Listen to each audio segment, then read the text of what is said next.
sit down and listen one more time. Story didn't change, so I'm sorry. There you go. It's challenging for me. As Peyton Manning once said, it's not wanting to win that makes you a winner. It's refusing to fail. To me, that means that even if you think you won't succeed, you should put forth the most effort. Now I ask you, have you ever been challenged to do something? Anything at all? And you know deep down it might not go well, but you proceed anyway? This seems to be a common reoccurrence in my life. Maybe it's because I'm naturally a very competitive person, or maybe I just like to prove them wrong. Welcome everyone. Today I will be telling you a little background information and a story about myself. Growing up, I was always a very competitive person, no matter what it was. Even in my later years of elementary school, into middle school, and then into high school, I would always accept challenges, of course, to some extent. I think it's because I hate failing and I hate when people tell me I can't do something. It ignites this sense of rage within, and I will not settle until they are proven otherwise. My friends played a big role in this growing up. They were super competitive and had to make everything into a competition. But hey, where's the fun in a casual game of two-hand touch without competitiveness? I always thought to myself when I got older and a lot more mature that this super competitive side would die down, but evidently I was wrong. My competitive nature has only gotten worse the older and more money I have, probably because I'm able to do and buy more. To be completely honest, I don't look at the super competitive side of me as a negative. It pushes me to do new things, meet new people doing it, and really get outside of my comfort zone.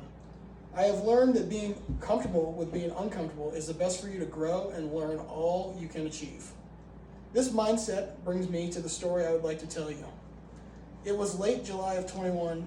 I was eager to get off the plane I had been sitting on for what felt like a lifetime. Excited to get my day started and see what Knoxville, Tennessee had in store for me this go around.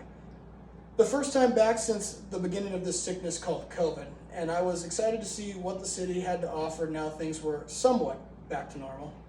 I of course was visiting my aunt and uncle, so I was not expecting anything too crazy, but I was not going to turn down a good time if it arose.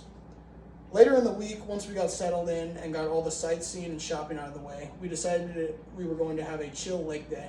Of course, I didn't think anything of it at first and was just excited to spend a day on the water floating and having a good old time.